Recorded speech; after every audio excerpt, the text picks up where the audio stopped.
Daily Bible reading, Zechariah chapter 7. In the 4th year of King Darius, on the 4th day of the 9th month, Kislev, the word of the Lord came to Zechariah. When Bethshazzar and Regem-Malek and his men sent to entreat the favor of the Lord, and to address this inquiry to the priests of the house of the Lord and to the prophets, shall I weep and practice abstinence in the 5th month, as I have been doing all these years?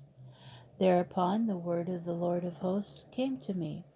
Say to all the people of the land and to the priests, when you fasted and lamented in the 5th and 7th months of these 70 years, did you fast for my benefit?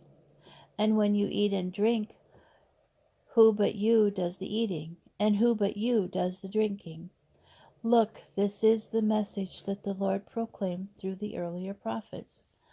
When Jerusalem and the towns about her were peopled and tranquil, when the Negeb and the Shephelah were peopled. And the word of the Lord to Zechariah continued.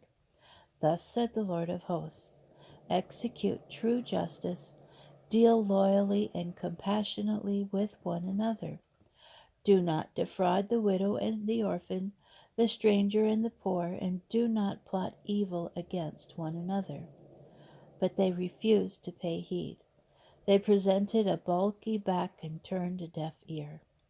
They hardened their hearts like adamant against heeding the instruction and admonition that the Lord of hosts sent to them by his Spirit through the earlier prophets.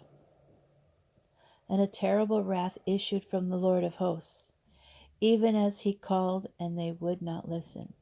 So said the Lord of hosts, let them call, and I will not listen.